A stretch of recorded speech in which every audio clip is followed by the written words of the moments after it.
Hello, this is Dylan Moore with I Read It TV.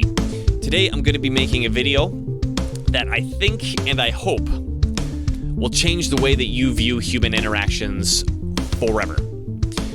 So I read in a book some number of years ago that human beings are dealt cards to a game that they don't know how to play.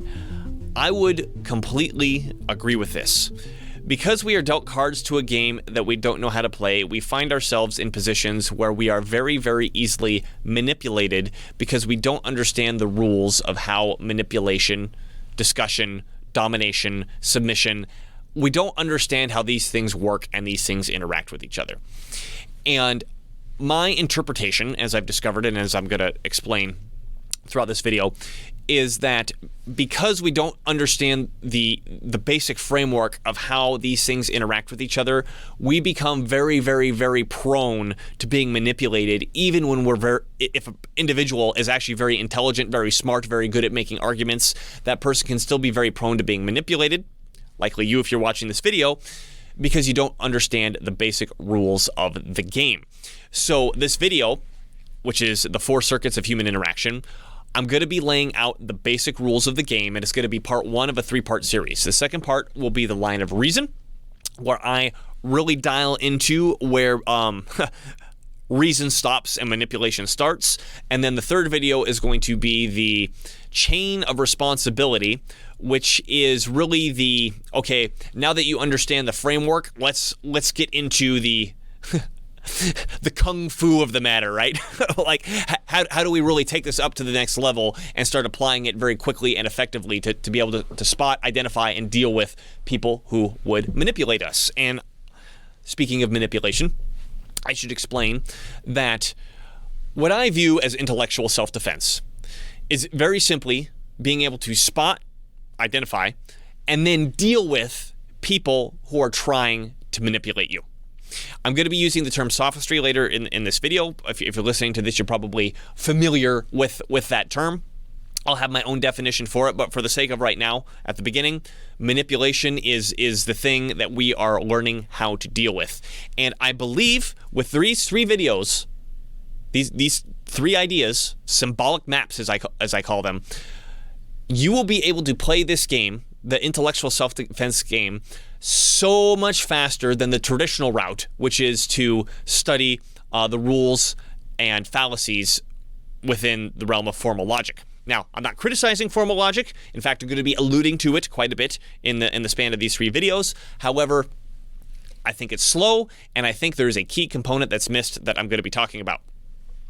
Now, by the time you watch these 3 videos, you should have 20% of the rules to play 80% of the game, where instead of taking weeks, months, or even years to learn the formal rules of logic, depending on how long-winded I become, you should be up and running within a few hours. So let's get right into it. The 4 circuits of human interaction is really the framework, like the game board of how this stuff is played. Now, when I talk about these things, there's going to be a lot more to it that you'll be able to see that this can be expanded on, and you can use this framework to talk about a lot more than just intellectual self-defense. But intellectual self-defense is the goal of this conversation, the goal of this video. So we're going to focus in on that. And one disclaimer before I jump into it is that I am going to be using a lot of psychological concepts. I am going to be using a lot of philosophical concepts, particularly when we get to videos 2 and 3. I want to emphasize that I know, particularly with the psychological concepts, I am oversimplifying things. I think you will find, as I have found, that even if what I'm describing is oversimplified, it's good enough to work, and it's good enough to work quickly.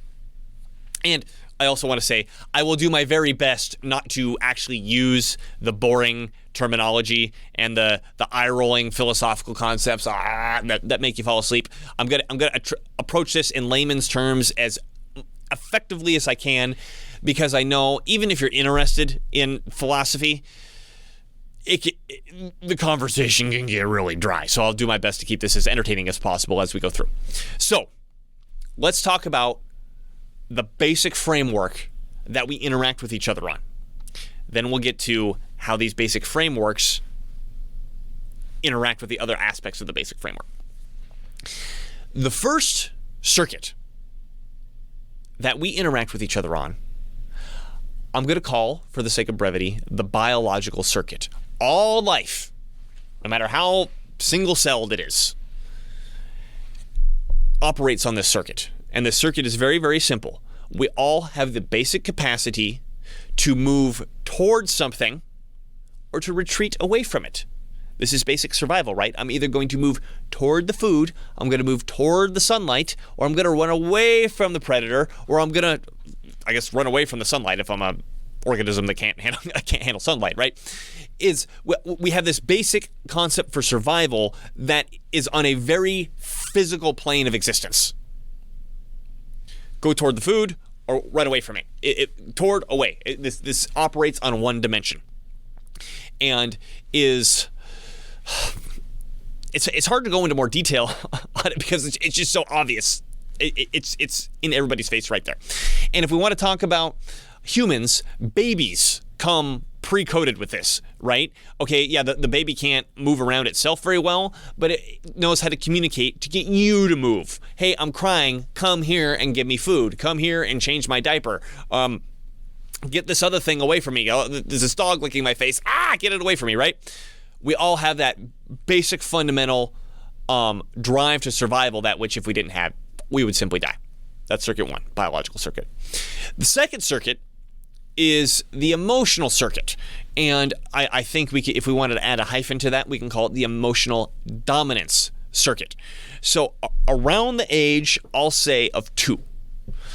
The toddler, and I have gone through this, I've got 2 young kids, right? The toddler fundamentally learns how to say no, which is in a certain sense the birth of the human's ego, right? Because for me to say no differentiates myself from everything else. Once this circuit comes into play, there's an obsession with hierarchy, right?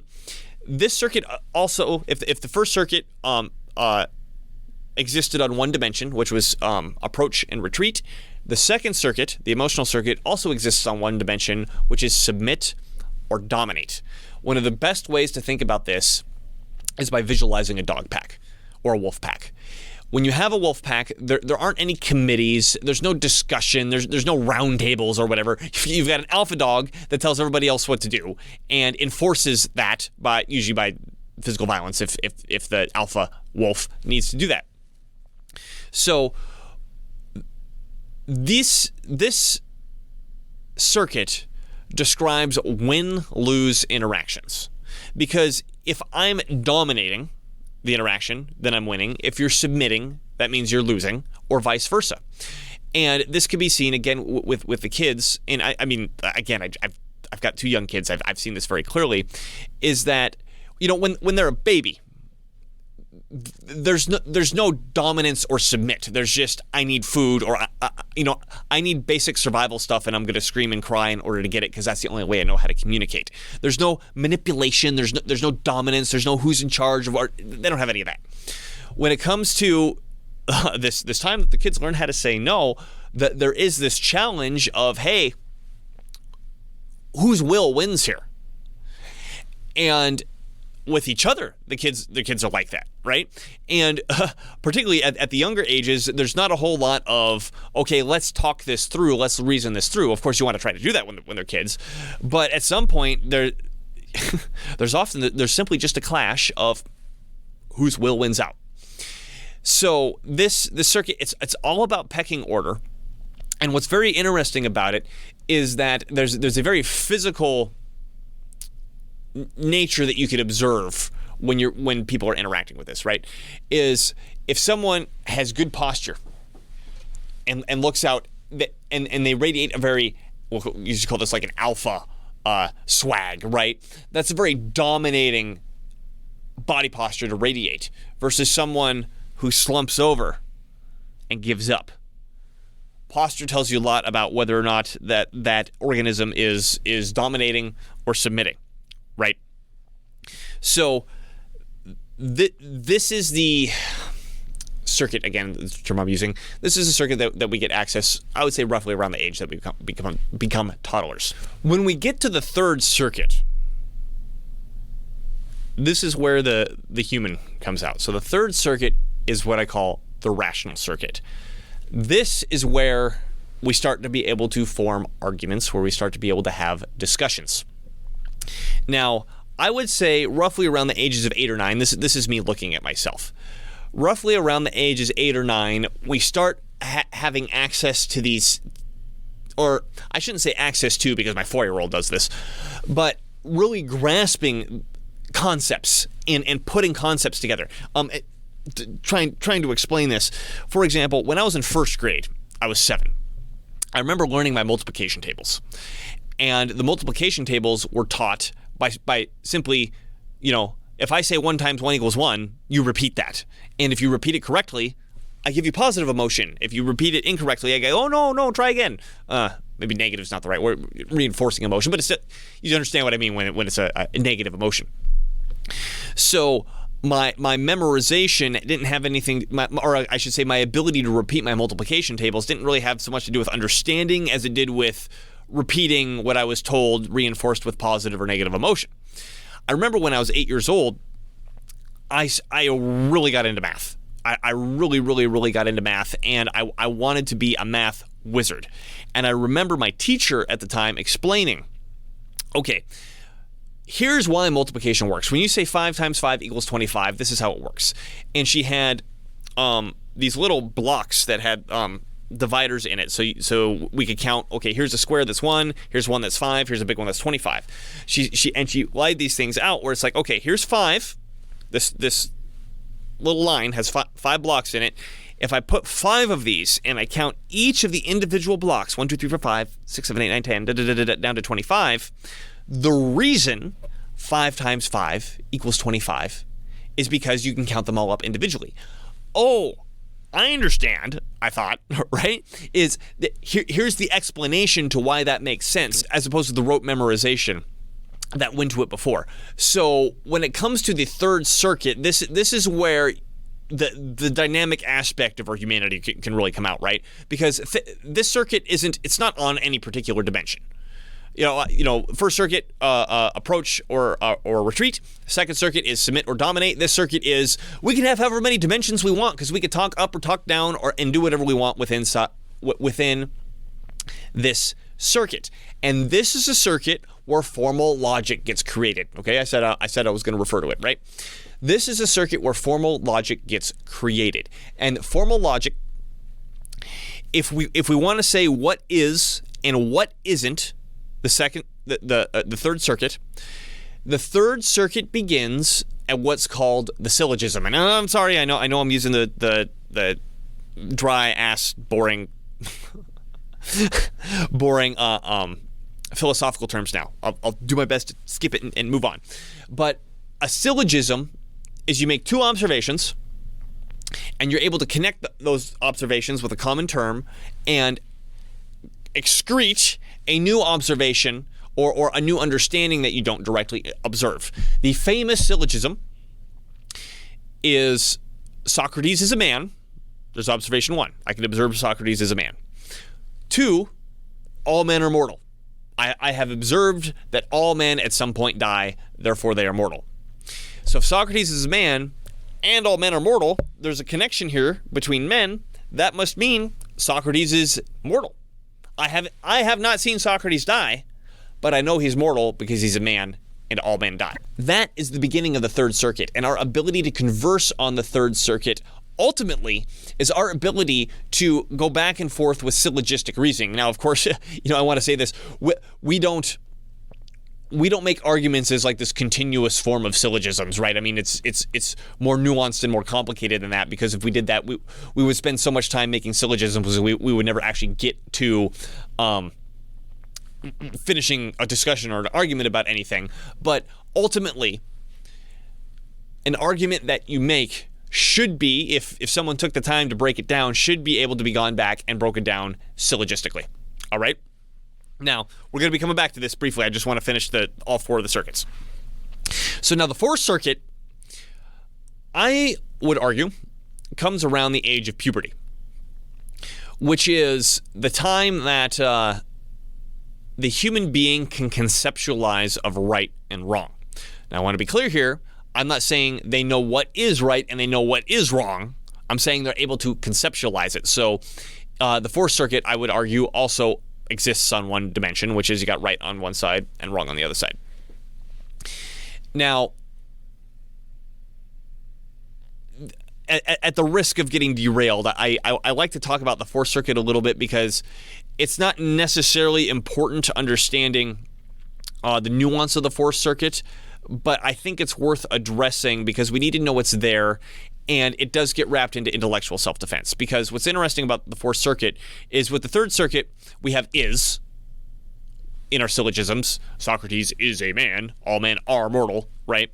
We go from is to should. Now, I'm not going to be going over how you get from is to should. That's something for some other philosophy guy to talk about. I'm just observing that it's there. And that when you have shoulds inside your syllogistic reasoning, they work the same way as is. If Socrates should be a man and all men should be mortal, then Socrates should be mortal. You know, it works the same way.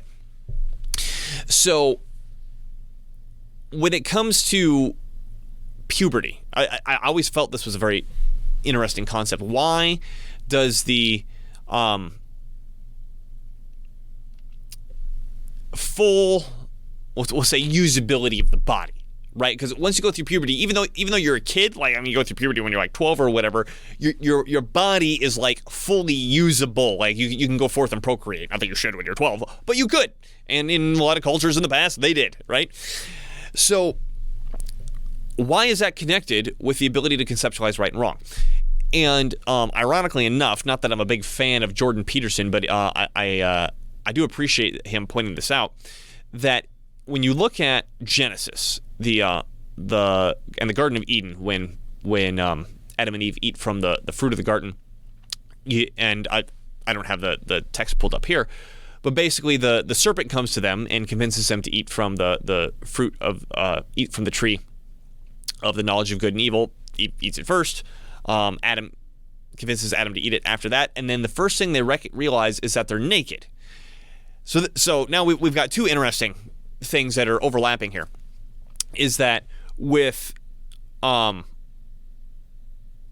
I just argued, that okay, we get access to the being able to conceptualize good and evil when we go through puberty, and then in this religious myth, that when Adam and Eve get access to the knowledge of good and evil, the first thing they recognize is that they're naked. Well, what's the connection here? And I think the connection is this, is that when you understand the full functioning of your body, reproductively speaking in this case, right, is you understand how important, well, let's say your genitals are, right, and how sensitive they are and how delicate that they are. And you realize that, hey, I could really be hurt, particularly in these delicate areas. And if you recognize your ability to be hurt, you therefore turn around and recognize somebody else's ability to be hurt. That's not saying that's the absolute truth. I'm just saying that that's my theory, and I think this is where the connection is. And again, going back to what I said about the oversimplification. So I just posited here that okay, people get children don't have the ability to conceptualize good and evil until they reach puberty. I understand that, like, even 1-year-olds demonstrate that they have some sort of basic moral reasoning that they're capable of, right? But what I'm getting at, and I mean, for sure, I can see that in my own kids. But what I'm getting at is that there's like this full expression of understanding that happens when you get to that age. Kind of like when I said with the third circuit, there was this full expression of understanding. Even though I knew my multiplication tables, I couldn't understand why 5 times 5 was 25, for example. Let me give another example. I think this might square the circle of what I'm trying to talk about here. If you have ever watched the movie Jesus Camp, this came out freaking 2 decades ago or something. I remember when it came out, and I had no interest in watching it whatsoever based on what my friends in school were talking about, which the essence that I got was Jesus Camp was about these radically fundamentalist Christian parents that would put their children in camps and indoctrinate the children in their radically fundamental Christian viewpoints. And I'm like, that sounds terrible. I don't even want to watch that, right? At some point, several years after, I finally sat down and decided to watch the thing, and I was actually kind of shocked because what I just described is not what I saw in the movie. What I saw in the movie is that, yes, there were these fundamentalist Christian parents, and yes, there were these camps, but the kids were already indoctrinated. The parents, they were there to make sure the kids were safe, and they were there to make sure that the kids got fed and they went to bed on time and stuff. But for the most part, they just stayed back and let the kids do their thing. And the thing was like these preaching contests. Like these 9-year-olds or whatever would get up and be a preacher in front of the stage and just constantly trying to out-Christian each other. I mean, I'm sure you've seen the Pentecostal videos where they grovel on the floor or whatever. These kids are groveling on the floor and stuff. And there's one point where they put the camera in this little girl's face, and she starts going off on this tirade on how female pop singers like Britney Spears are dressing in all these skimpy outfits, and they're dressing like sluts, and this is a bad role model for young girls, and blah, blah, blah, blah. Which I totally agree with. I mean, more that I find pop music goddamn terrible, but that's another story that doesn't have anything to do with this. But what I recognized when I saw that is that 9-year-old girl had absolutely no idea what she was talking about, right? Okay, your skirt, a girl's skirt is too high. Is that a good or is that a bad thing? She's saying it's a bad thing. How can that girl know that that's a bad thing when she doesn't understand? She does not have access to the full reproductive capacity of her own body. She can't understand it, right? This is the line that I'm trying to split. And also, I'm trying to get at the fact that Fourth Circuit questions are a different flavor that the Third Circuit really can't handle. I mean, let's go back to the short skirts. Should girls be allowed to wear short skirts? Now, I'm not trying to answer the question, right? I'm just pointing out that it's a moral question, right? Is it rude to put my elbows on the table when I'm eating? The Third Circuit, the Is Circuit, doesn't really know how to deal with this. If I ask the Third Circuit, hey, solve this math problem for me, or based on this, tell me what the most effective way of doing that is. Third Circuit could crunch that all day. But for these moral taboo questions, Third Circuit has no idea what to do with it. So I think that's a good grasp of these four basic circuits. And again, I understand that they're oversimplified, but I also think it's clear that fundamentally at this point, I don't think I've told you anything that you don't know. That these are kind of the basic ways that we're able to interact with ourselves and interact with others, right? I'm going to tell you two principles that apply to these four circuits. The first one might not shock you so much. The second one is the one where we're going to go off to the races and should be the thing that you weren't aware of and should, again, change the way that you view everything. So the first principle is that in order for two humans to communicate with each other, they got to be on the same circuit. If you're trying to tell me that girls should not wear short skirts because this is a moral dilemma and such and such or whatever, and I'm hitting you with a baseball bat, are we having a Fourth Circuit interaction or a First Circuit interaction? Right? Your attempt to communicate with me on the Fourth Circuit isn't working very well because I'm on the First Circuit, right? If I'm trying to have a discussion on a certain medical procedure and you're screaming at me, it's the discussion on the medical procedure actually isn't happening because we're not on the same circuit, right? So first principle is we got to be on the same circuit in order to interact with each other. The second principle is the kickoff point to intellectual self-defense. The second principle is that the lower circuit sets the interaction. If two people are interacting with each other on different circuits, whatever the lower circuit is where the interaction is actually happening. Look at the examples that I just gave.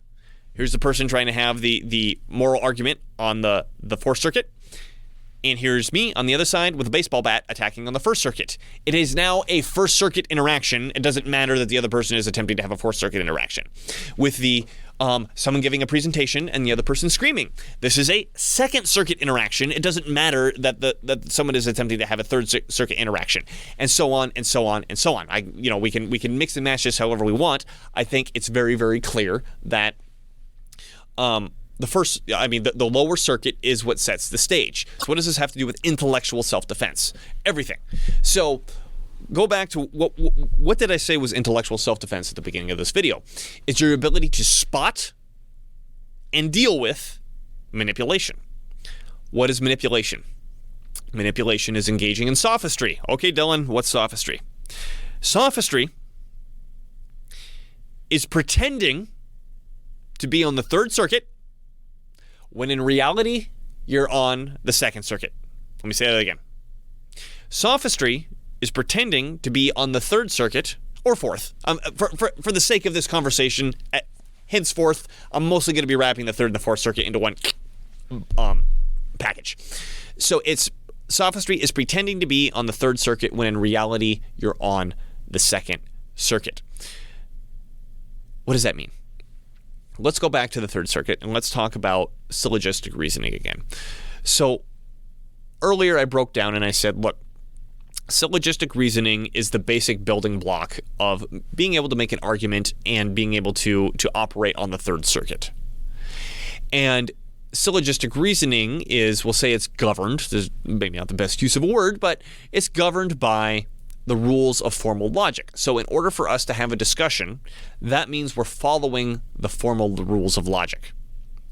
And if we're not having a discussion, if we're having a Second Circuit interaction, we can't be following the rules of formal logic, otherwise we'd be having a Third Circuit interaction, right? This is like a by definition thing. Now, if you ever take any time to learn the formal rules of logic, which I recommend, I'm not trying to toss out the formal rules of logic here, they're necessary. If you ever learn the formal rules of logic, let's say if you took a class, one of the things that they're going to really, really emphasize that you learn are the fallacies, right? There's the ad hominem fallacy and the poisoned well fallacy and the straw man fallacy and the genetic fallacy and the no true Scotsman fallacy, blah, blah, blah, all these different fallacies, right?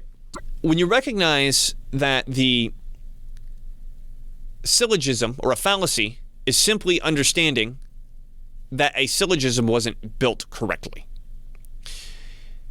you can now see the opening for manipulation and for sophistry. So the purpose of these fallacies is to be able to spot somebody basically when they're bullshitting you, right? It's the purpose of the fallacy is to be able to, it's bullshit detector stuff, which is what this is too.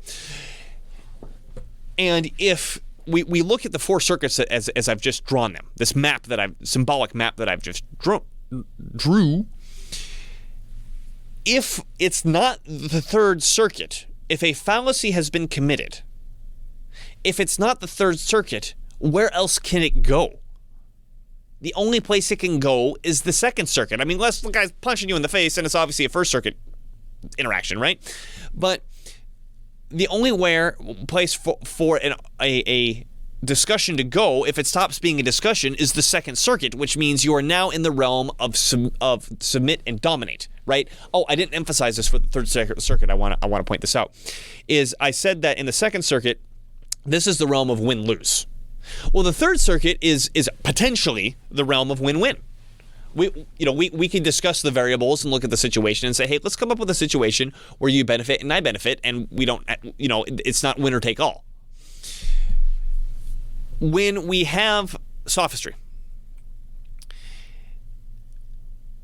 this sophistry is a submit-dominate interaction, and it's different from an open submit-dominate interaction. What I mean by open submit-dominate interaction is, let's say someone comes up to you and shoves you and is like, hey, punk, give me your lunch money. That's an open domination submit interaction, and everybody can see that. What's interesting about the sophist dominate submit interaction is there's this attempt to make it look like it's not. Sophistry, I'll define it now, is the appearance of interacting on the third or fourth circuit, the appearance of interacting on the third circuit, when in reality you're on the second circuit. And the purpose of sophistry is to be able to dominate somebody, have all the benefits of dominating somebody without the risks of them retaliating because you continue to keep them on the third circuit. Let me say that again. Okay, well, let me put this whole picture together. When the second circuit and the third circuit clash, second circuit wins. Second circuit wins. If someone is engaging in sophistry, it's made to look like the third circuit, but in reality, it's the second circuit. And the goal of this is to keep you on the third circuit while that person gets to be on the second circuit. So they're dominating you, and you're trying to have a discussion. What happens when this happens is that you lose the interaction by default. You lose the interaction by default. Okay, let me make an analogy for this to see if I can make this more clear. Chess is like the perfect analogy of what I'm talking about here. So, like logic, chess is a game that has formal rules. There's a board that has to be specifically like this. It's got to have 64 squares that are black and white alternating. When you set up the board, the white has to go on the right. There are 16 pieces for each side. One's black, one's white. White starts first, and then each piece goes like this. You take turns like this, and they move like that, and you capture pieces like this. And here is the specific way that you win the game, right? I mean, we're all familiar with chess. Now, if I were to cheat, I'm going to move the pawn 3 places, and I'm going to move the bishop like a rook, and I'm going to, jump across the board with a knight, or whatever. Or I'm going to take 2 turns in a row, something like that. If I try to do that to somebody else, are we still playing chess? No, because we're not following the rules of chess. Okay? Does that make sense? Similar to logic, if I'm not following the rules of logic, if I'm not following the rules of the third circuit, it's not third circuit, it's second circuit. Now, here's where you, likely, watching this video, run into problems. And this is everybody. And as I keep talking more and more, if this hasn't happened already, you're probably thinking of 1,000 examples of how this already applies to your life in that time that you got manipulated and you were trying to have a discussion and you felt like you were losing and you couldn't figure out why you were losing because you thought you were having a discussion, but you just, you walked away with your tail in between your legs and your shoulders slumped over because you lost and you don't even know what happened. This is what happened. These are the fucking rules to the game. These are the rules to the game that you were dealt cards to that you don't know how to play, right? So, when the second and third circuit come together, second circuit wins, right? Now, like chess, if somebody started cheating, you would be on the other side going, dude, you're not allowed to do that. Now, here's what the sophist does. They go, oh no! Because of this thing that you didn't understand because you're not that smart, and this obscure rule from this competition over here and this that's actually a legal move. Now, hopefully you would be like, no, that's not a legal move. We're not playing chess, and if you don't cut the crap, I'm not gonna do this with you anymore, right? But when it comes to sophistry and manipulation and this circuit thing, that's not what you do. You roll over and die. Is what you do because you don't recognize what's going on. You say, okay, oh man, look at this guy. He's knocking these pieces around the board and he's moving stuff around. Okay, I better really get my best chess game together and come at this with my best chess game. When you do that, when you remain on the third circuit, obviously, if we look at the chess analogy, you are not playing chess anymore. Even if you're trying to play chess, you're not playing chess anymore. There's another game being played, and that other game is so the guy gets to make up the rules when he wants and not be challenged on it. But you're not even showing up to that game. You're not even showing up. And specifically, it's not a game anymore, it's a fight. So a fight has been started, and literally in the case of chess, the fight is over who gets to control the rules. The fight has started, and you're not giving any resistance. Does that make sense? The fight has started, and because you're not giving any resistance, you're losing the game by default. You're losing the game by default. So when you're trying to have a discussion and the other guy is engaging in sophistry and you maintain or attempt to maintain a third circuit or fourth circuit interaction, you are losing by default. You are getting dominated by default, which means you're getting manipulated. You're losing by default. You're getting dominated by default, which means you're getting manipulated.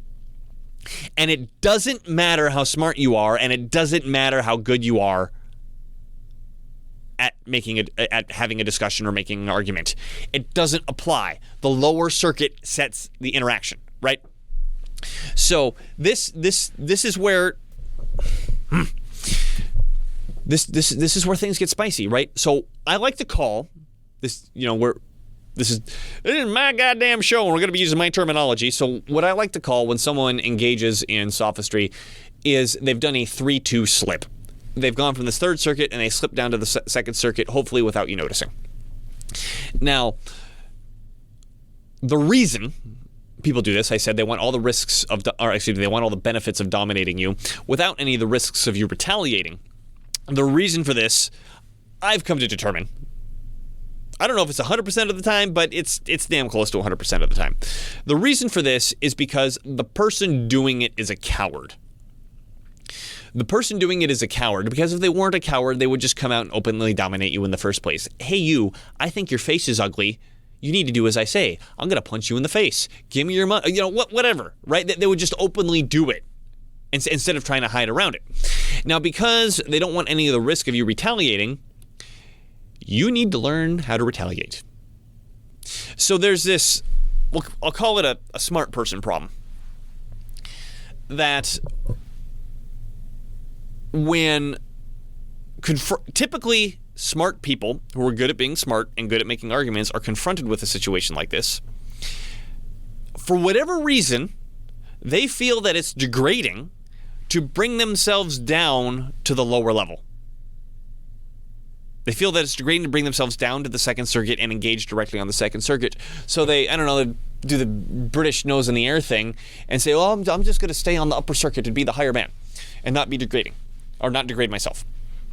Well, I've got a news flash for you, which is that the degrading thing is you sitting there and continuing to get, emotionally punched in the face. You just take it over and over and over again without having any form of resistance. Okay, that's the first commandment. We'll call it that from Dylan here on his rules of intellectual self-defense. Is you got to stop being reasonable.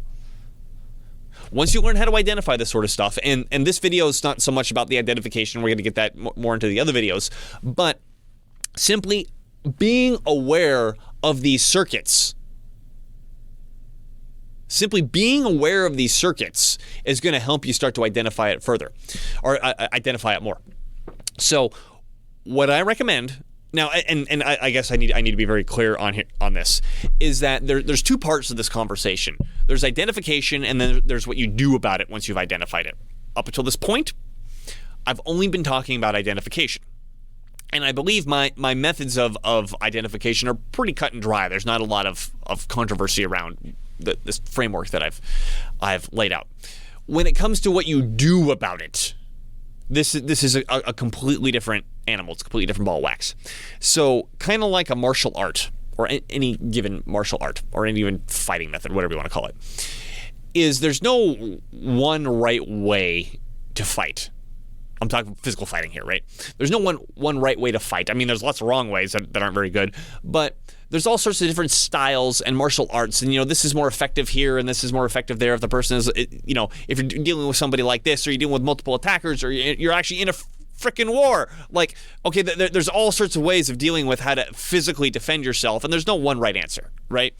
Similarly, in the intellectual self-defense, there's all sorts of styles and strategies and tactics that I could take. There's wrong answers, like continuing to be reasonable is one of the wrong answers, with an asterisk on that. I'll explain it in a second. But there really is no right way to do it. And when I broached the conversation on how to react, I want to make clear I'm talking about my personal strategy. Some people don't like my personal strategy. They think I'm a little bit too aggressive and a little bit too in your face. That's fine. If you got a better strategy, go for it. But continuing to be reasonable is always the losing strategy. Now, the one asterisk I do want to point out in that, imagine you're in a situation where there's a gun pointed to your head and the person's manipulating you, and if you don't play along, he's going to shoot you in the head.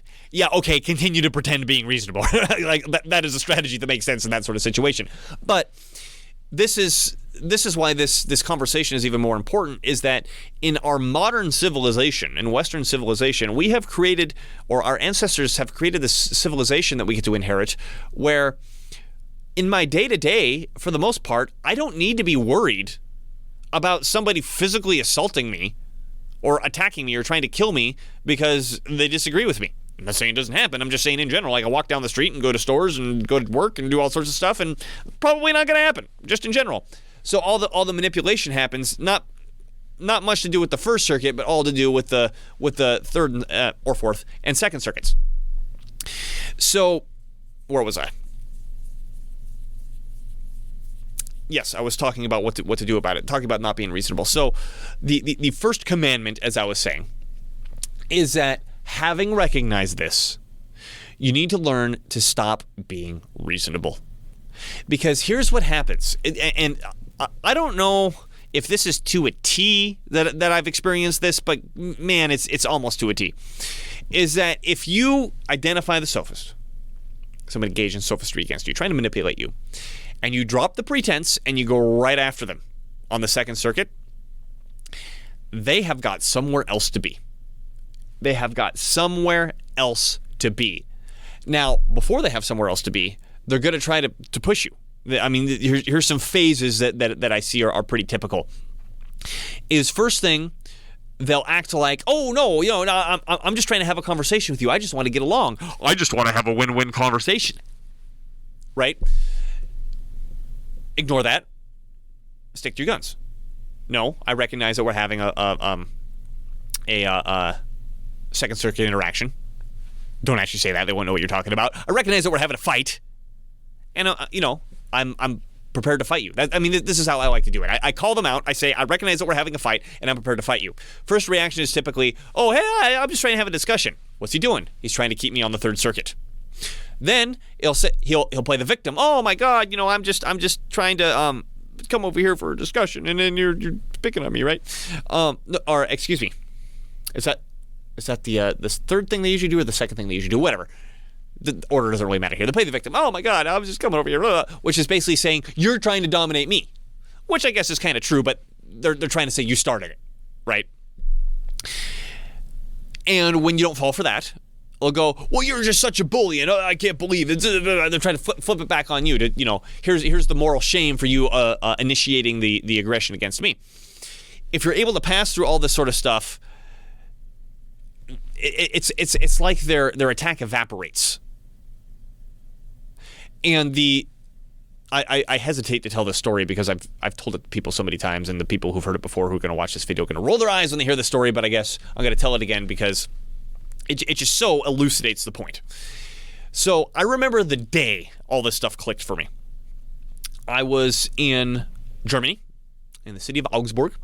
I was at a event for a martial arts seminar, and all these people from all over Europe were coming in because there was this big wig in the martial art that we were doing, giving this seminar. And I was living in Vienna, Austria at the time, and I had gone with a group of friends who were all doing this martial art. We were in this group, and we had traveled to Augsburg, which is 5 hours away or something like that. And on Friday night, all these people were coming in, and we were at this restaurant getting dinner. And I was sitting with all my friends, and at this time in my life, I was a vagabond going through Europe, and I didn't have a lot of money, and I didn't have a lot of clothes. And I had made for myself, in some previous iteration of my life, a shirt that had said "Fluoride Kills" on it. Now, most people will know what that's referring to, and in Europe, it's kind of an empty political statement because for the most part, they don't fluoridate the water. So I'm wearing this Fluoride Kills shirt, not because I'm trying to make a political statement at this point, but because I'm a broke vagabond, and that's the shirt I have. So I order some food. The food arrives, and right when the food arrives, this guy comes over, and he introduces himself. He was from the Ukraine, and he had impeccable English, and he asked if he could sit down at the table, and we're like, oh, we're all friends here. We're all here for the same seminar. Come on, let's have a chat. And he says, hey, I wanted to ask you about your shirt. And I'm super hungry, and I'm like, oh my God, I don't feel like talking about fluoride right now. And I did, I had this thing in my head going, do I tell him I don't want to talk about it or not? And then I decided, well, I am wearing the shirt. It's kind of a in-your-face political statement. I should be prepared to talk about it. So I looked at him and I said, yeah, I can talk about it. Do you want the 5-minute version or the hour-long version? Because I could do either or. And this should have been my first tip. Is you go, oh, just tell me. Well, that was interesting because I asked you a very specific question and I was trying to respect how much time you had, because I can go for a short time or a long amount of time. And I said it, like, seriously, do you want the long version or the short version? Oh, just tell me. Okay, that's weird. So I went into it, and I mean, I did a bunch of research on fluoride at the time. I've got a degree in chemistry. I'm not saying my position was right, but I'm not making stuff up, right? I got like 2 sentences in. It was like 2 sentences in where his reaction turned into stuff like, oh, that's stupid. I know someone who said that before and he was an idiot, so that can't be right. And I kind of shook my head and I'm like, I mean, regardless of whatever you just said, I haven't even had a chance to say anything. And so I started again. And it was a very similar reaction. 2 sentences in, and it was like I was trying to pull start a lawnmower or something that it would get started for a second and die, and I had this feeling of I'm losing. I feel like I'm losing, and I'm thinking, what am I losing? I'm trying to have a conversation about, I'm trying to exchange information. What am I losing? And then the light bulb went off. I mean, like Looney Tunes style light bulb over my head. I got an idea. I figured it out. This guy did not come over to talk to me about fluoride. He came over to make fun of me. I am having a second circuit interaction, not a third circuit interaction. And yes, I had already figured out these terms. Like I said, I'm not pulling this stuff out of the void. I did get it from some other resources. I'm saving you the pain and misery of talking about those resources now. But I had been studying logic at this time, studying formal logic, reading about this sort of stuff. And then that was the moment that this clicked. And I recognized I was having a dominate-submit interaction and not an information exchange interaction. And I remember very clearly, I was so hungry. I had the fork. It was going to my mouth. And I dropped it. And I looked right over at him. And I said, if you don't change your tone of voice, I'm not telling you anything. Now remember, all my friends are sitting at the table, right? Immediate tension at the table. And he went through these phases, right? Oh, hey, I just came over here to talk to you about fluoride. I just want to have a conversation. Trying to keep me on the third circuit. I just repeated what I said. If you don't change your tone of voice, I'm not telling you anything. Oh, and I think the next thing he went into, again, I might have this order wrong, quite a few years ago now, he goes, oh, hey, you're taking this too personal. I just came with information like, victim. I'm the victim now, right? I said, if you don't change your tone of voice, I'm not telling you anything. Then he, you're being a jerk. Throwing it back on me. I started this fight, right? Now, through this entire process, I remember when he sat down, sitting straight up, he had this shit-eating grin on his face as he was talking about this. Is how he looked while he was talking to me, trying to make fun of me for my fluoride kill shirt, right? And the fourth time, I remember very specifically, it was the fourth time, I made it a little more tense. If you don't change your tone of voice, I'm not telling you anything. Shit-eating grin gone. Posture slumped. And all his fight was gone. And it wasn't long after that until he stood up and he went back to his table. Now, I'm kind of in shock about what just happened because this is like my first time that I put all this stuff together, and it immediately worked. It just immediately worked. However, this is where we're getting to the second problem. Everybody was watching me. And everybody leaned in on the table, my friends, and they said, Dylan, that was really mean. That guy just came over here to have a conversation with you, and you just like unleashed on him. Now, honestly, I don't remember if I figured this part out at the time. I don't remember if I told everybody this at the time, but this is what I tell people now when this happens in the future, is that no, you guys didn't see it. You did not understand what just happened. That guy started the fight. And if you guys want to get on my case about it, I will fight you.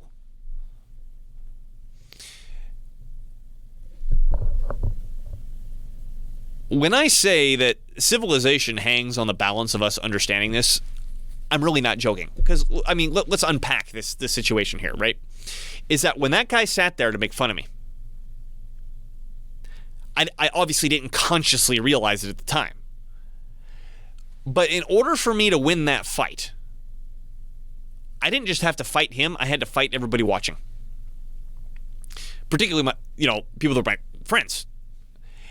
And that is a serious, serious power of the sophist, is that there's a huge level of peer pressure behind what they're doing. Because I said, okay, part of what they're doing is they want all the benefits of dominating you without any of the risks of you retaliating. But there's also this peer pressure component and this understanding in society that if you fight back, everyone's going to look at you like you started the fight, right? Well, here's the secret that I found out. Is that if people don't understand this Fourth Circuit stuff, whether or not they're using these terms or not, right? If they don't understand that there's a rational method by which we communicate and an emotional method by which we communicate, this one here is capable of win-win, this one's not, this is only win-lose, and that if they ever come in contact with each other, the win-lose is the interaction that's set. If they don't understand that, then what they do is they follow the nearest alpha. Because if that wasn't the case, they would have recognized what the hell just happened. But they don't, so they follow the nearest alpha. So when you challenge them, and they back off, because more than likely they're going to back off. Like, oh, shit, I don't want to fight you. Like, I'm not that engaged in this. You just became the nearest alpha. Right? Dealt cards to a game that you don't know how to play. You were dealt cards to a game that you don't know how to play, and I'm starting to tell you the rules of the game.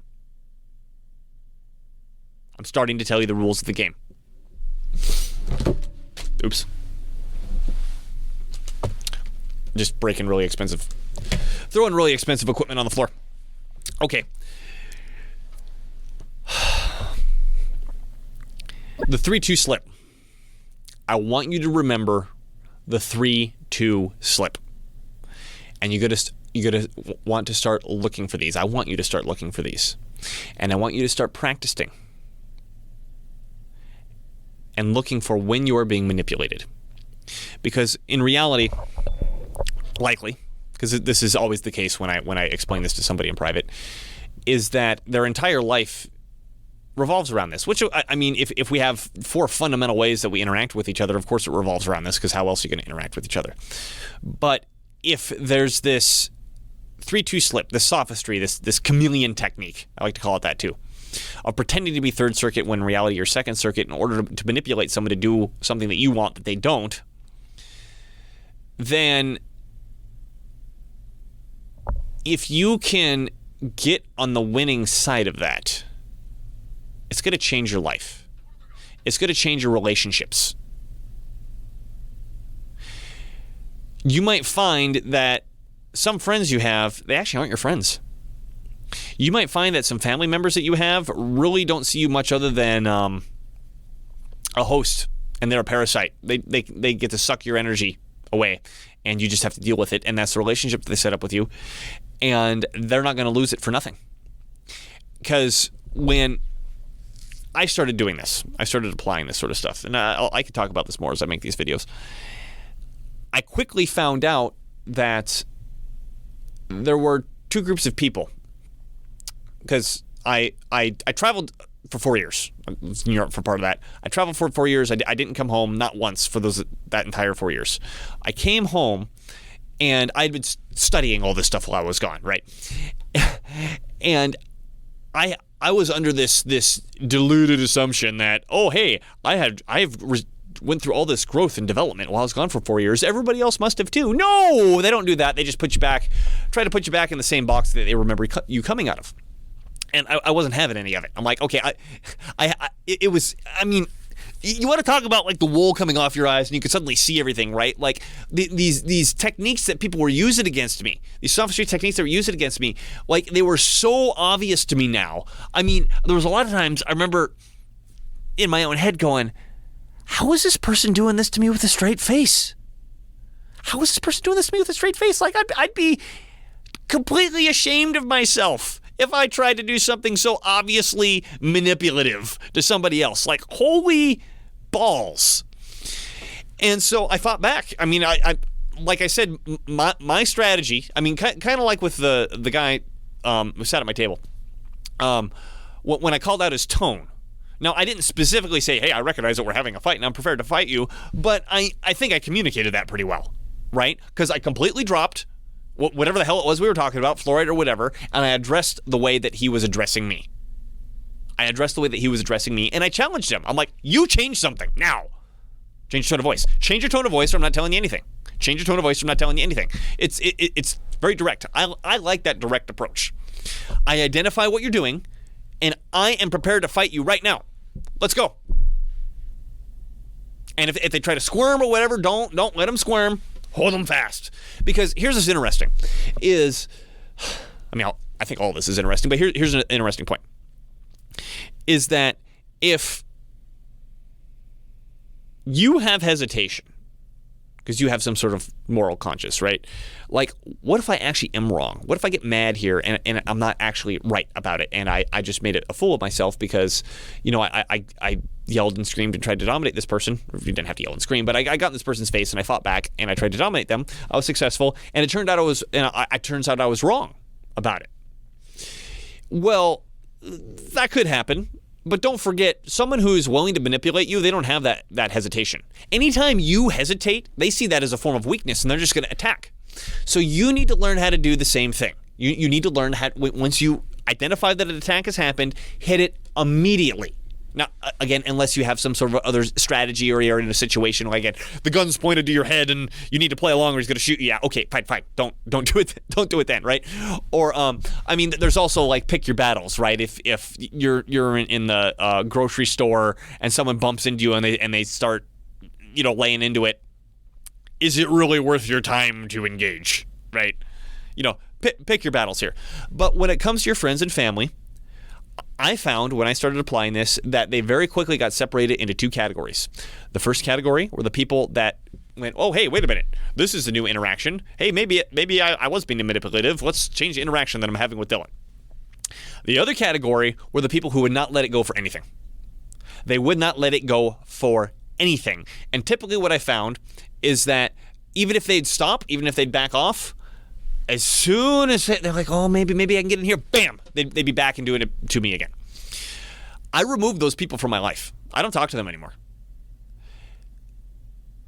And it's one of the most freeing things that you could do. It's one of the most freeing things that you could do, because if you have a life where you've set up, or it's been set up for you, being a host to a bunch of parasites, and you can't even recognize it, and then hopefully, I just gave you the tools, at least at the beginning now, I'm going to say 2 more videos, to recognize it and do something about it. I don't know, I think I'm onto something here. You can let me know if you think I'm onto something or not. So let me recap this before I get too long-winded. I think we're approaching an hour here for the recording, which I think is a good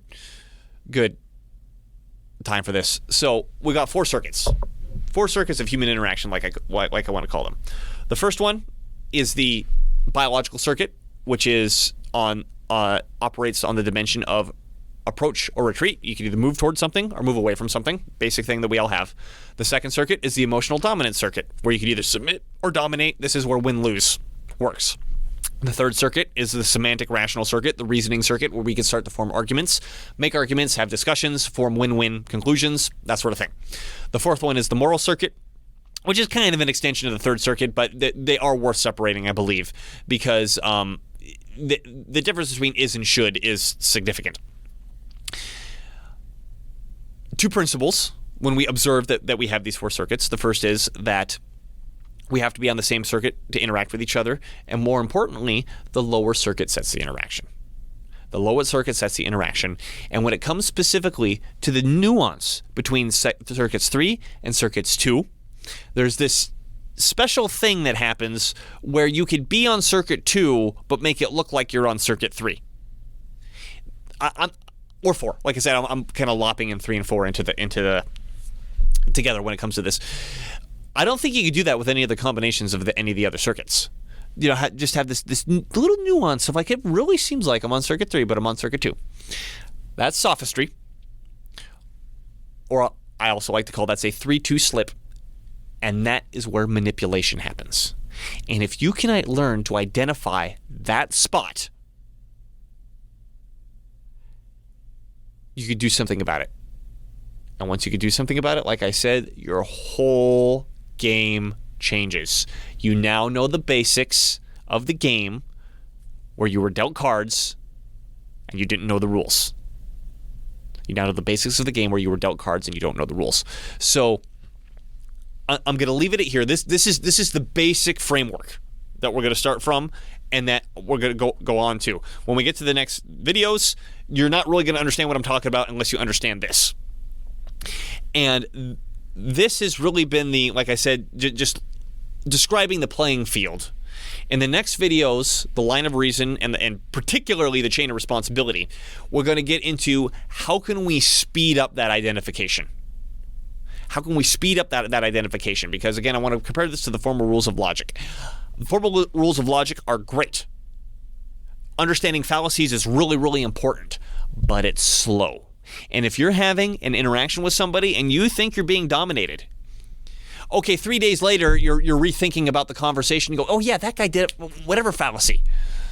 Or maybe even you spot the fallacy in the moment. Let me address this too. You spot the fallacy in the moment. You go, hey, you, Mr. Sophist, you are committing the straw man fallacy. Okay.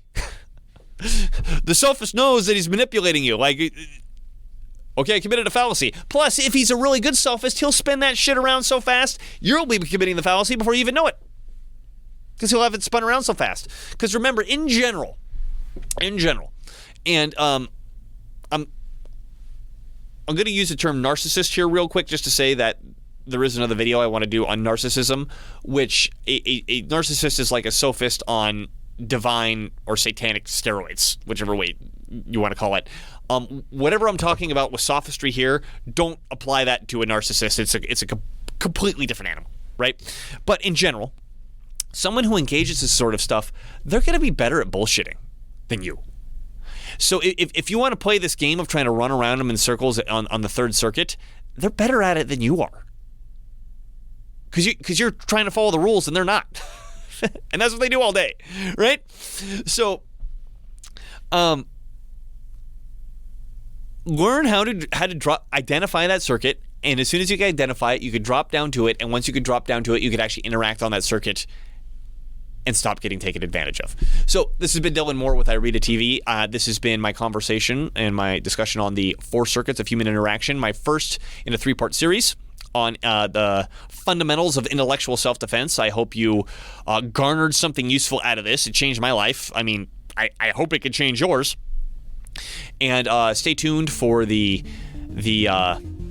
speed up of the identification of how to identify when sophistry is coming your way.